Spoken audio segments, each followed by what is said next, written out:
Hello students, this is परी सिंह। स्वागत है आप सभी का आपके अपने यूट्यूब चैनल स्टडी अड्डा 127 में। आज मैं आप लोगों के लिए एक बार फिर से बायोलॉजी क्लास लेके आई हूँ, जिसको हम कवर अप कर रहे थे। और इसमें मैंने कल की क्लास में बोला था कि हम रुधिर परिवहन तंत्र की चर्चा करेंगे। तो आज मैं रुधिर परिवहन तंत्र को पढ़ाऊँगी। इससे पहले कल हम कई सारे फैक्ट्स को पढ़ चुके थे, वन लाइनर फैक्ट्स को कवर अप कर चुके थे, जिसमें हड्डियों के बारे में पढ़ चुके थे, मांसपेशियों के बारे में, कोशिकाओं के बारे में कवर अप किया हुआ था। जितनी भी क्लासेस हमने अभी तक पॉइंटर से ले ली हैं, उन सभी के लिंक मैं आपको डिस्क्रिप्शन बॉक्स में दे दूँगी। और इसके बाद ये क्लास है रुधिर परिवहन तंत्र की। अगर आप लोगों को देखनी है तो आप लोग डिस्क्रिप्शन बॉक्स में लिंक मिलेगा, वहाँ से भी क्लिक करके देख सकते हैं। बाकी आप चैनल पे भी विजिट कर सकते हैं। चलिए शुरू करते हैं स्टूडेंट्स आज की क्लास, रुधिर परिवहन तंत्र। रक्त होता है एक संयोजी ऊतक, हीमोग्लोबिन है मानव रक्त में पाया जाने वाला पदार्थ। रुधिर वर्णिका के संबंध में निम्नलिखित कथनों पर विचार कीजिए। फर्स्ट, इसमें लौह होता है, यह रक्त को लाल रंग प्रदान करता है। यह कुछ रोगों के प्रति प्रतिरक्षा प्रदान करता है। यह रक्त में ऑक्सीजन का वाहक है। तो ये जो कथन दे रखे हैं इनमें से, फर्स्ट यह लौह होता, इसमें लौह होता है। सेकंड, यह रक्त को लाल रंग प्रदान करता है। और फोर्थ, यह रक्त में ऑक्सीजन का वाहक है। ये कथन सही है, बाकी के गलत हैं, यानी बाकी का जो थर्ड वाला पॉइंट है वो गलत है। हीमोग्लोबिन के बारे में निम्नलिखित कथनों पर विचार कीजिए। यहाँ और भी कथन दे रखे हैं। यह रक्त में ऑक्सीजन का संचार करता है, ये सही है। यह लौह युक्त यौगिक है, ये भी ठीक है। यह कुछ रोगों के प्रति प्रतिरक्षा प्रदान करता है, ये गलत है। यह रक्त को लाल रंग प्रदान करता है, ये सही है। ठीक है, मुझे लगता है कि रिपीट हो गया है क्वेश्चन, ऊपर भी यही दे रखा है और नीचे भी यही है। क्या, चलिए आगे देखते हैं, कोई प्रॉब्लम नहीं है, इसकी भी बात कर लेते हैं। तो ये तो अच्छी बात हो गई कि रिपीट हो गया क्वेश्चन, तो आपको अच्छे से याद हो जाएगा। तो जो फर्स्ट, सेकंड और फोर्थ है वो ठीक है। शरीर में हीमोग्लोबिन का कार्य है ऑक्सीजन का परिवहन। वह प्राणी जिसके जीव द्रव्य में हीमोग्लोबिन का विलयन हो जाता है केंचुआ है। रक्त में लाल रंग होता है हीमोग्लोबिन के कारण। लाल रक्त कणिकाओं यानी आरबीसीज का रंग होता है हीमोग्लोबिन के कारण।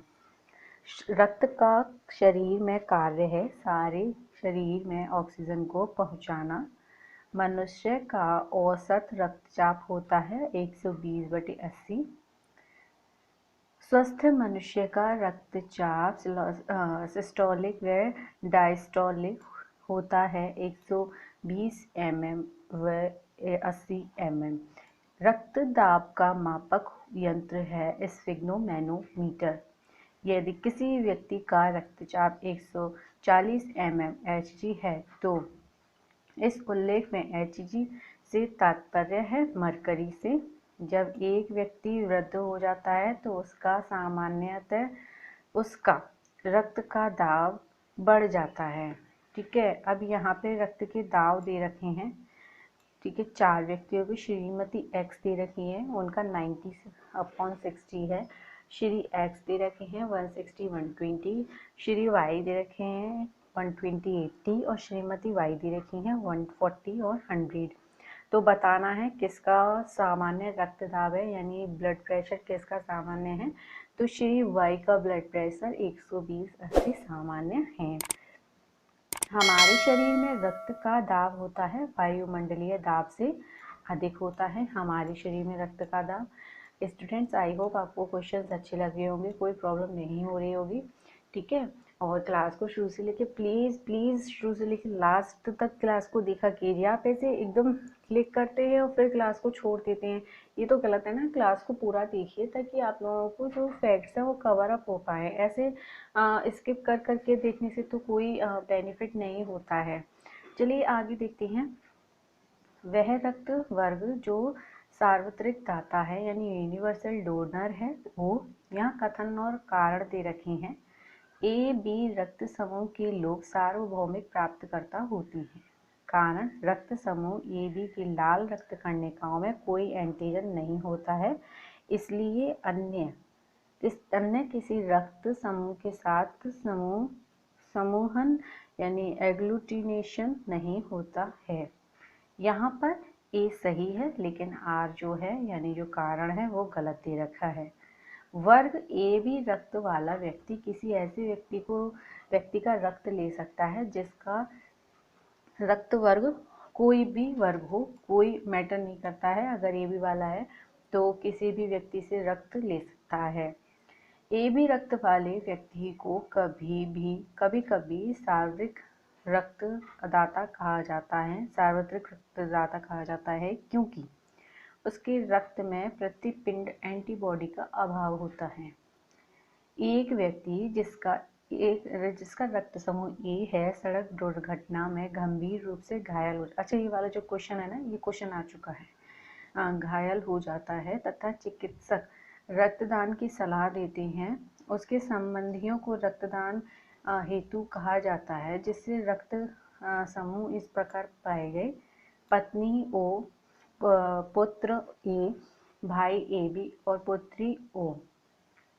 ठीक है, तो आपको बताना है उपरोक्त में से वह संबंधी जो उस घायल व्यक्ति को रक्तदान हेतु रक्तदान कर सकता है। तो जो पत्नी है वो दे सकती हैं, ठीक है, पुत्र दे सकते हैं और साथ में पुत्री भी दे सकती हैं, लेकिन जो भाई हैं वो रक्त नहीं दे सकते। चलिए आगे देखते हैं। एक मनुष्य दुर्घटनाग्रस्त हो जाता है और उसे रक्तदान की आवश्यकता होती है, किंतु उसके रक्त समूह का परीक्षण करने का समय नहीं है। वह रक्त समूह जो उसे दिया जा सकता है वो ओ है, क्योंकि ओ नेगेटिव है, क्योंकि ओ नेगेटिव यूनिवर्सल डोनर होता है। अज्ञात रुधिर वर्ग का एक व्यक्ति गंभीर रूप से दुर्घटनाग्रस्त हो जाता है। उसे तुरंत रक्तदान यानी ब्लड ट्रांसफ्यूजन की जरूरत पड़ती है। अस्पताल में आसानी से उपलब्ध वह रुधिर वर्ग जिस रक्त आधान के लिए उपयोग सुरक्षित होगा, तो ओ नेगेटिव। ठीक है, आगे देखते हैं। एक व्यक्ति दुर्घटना में घायल हो जाता है उसके रक्त समूह की जांच के लिए समय नहीं है और उसे खून दिया जाना चाहिए, तो भी ओ नेगेटिव, क्योंकि ओ नेगेटिव जो है वो यूनिवर्सल डोनर है, इसलिए वो किसी को भी ब्लड दे सकता है। ठीक है, RH कारक नाम संबंधित है एक प्रकार के बंदर से। आप यहाँ देख रहे हो RH है, जो RH फैक्टर है वो बंदर से संबंधित है। रीसस नामक बंदर की खोज की गई थी। ठीक है, तो उसी से यहाँ RH यानी जो रीसस की स्पेलिंग होती है RH करके, जो शुरुआत में उसके नाम की स्पेलिंग के दो जो वर्ड है RH, तो उनको लेके बनाया गया है रीसस नामक बंदर। ठीक है, आगे देखते हैं। एक विवाहित दंपति ने एक बालक को गोद लिया।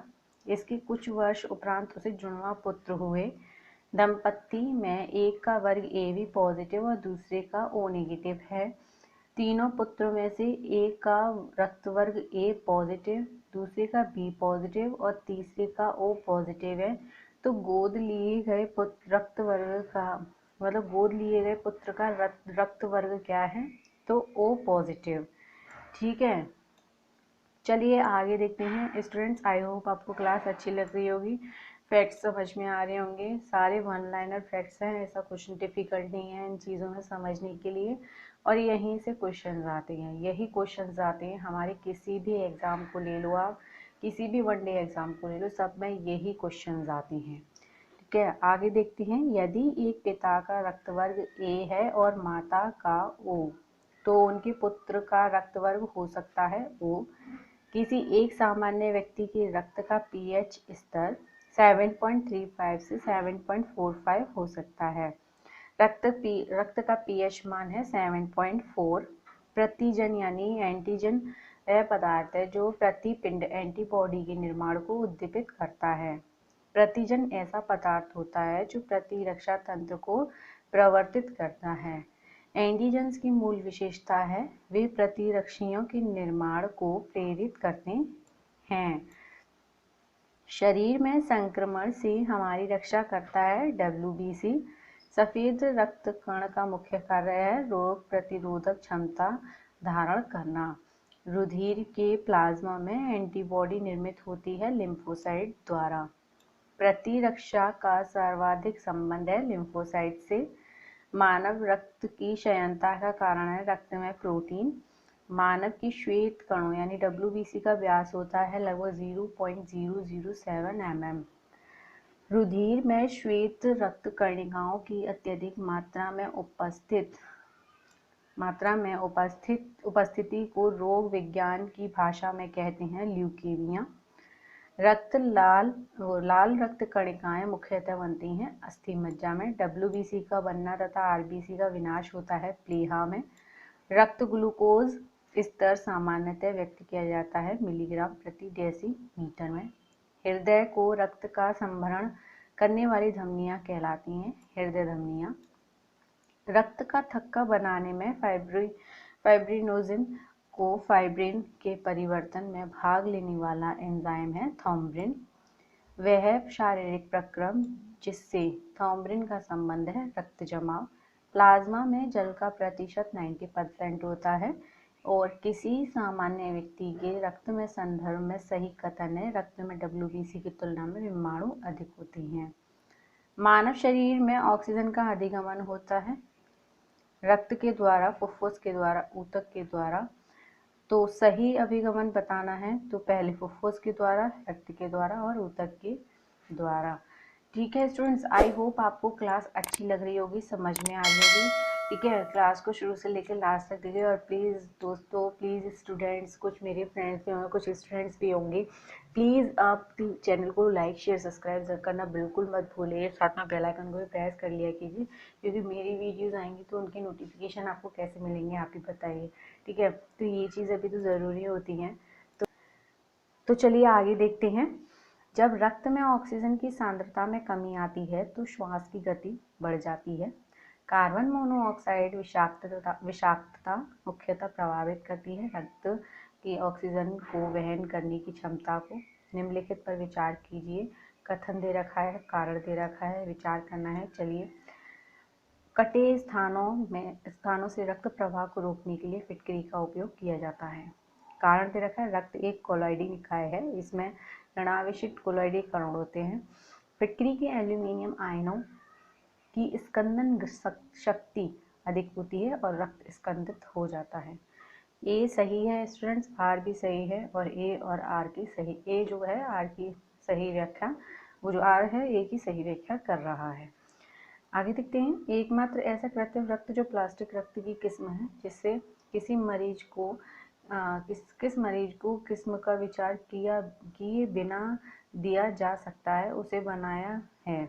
ब्रिटेन के वैज्ञानिकों ने बनाया है, कृत्रिम रक्त बनाया है ब्रिटेन के वैज्ञानिकों ने, प्लास्टिक रक्त की किस्म है।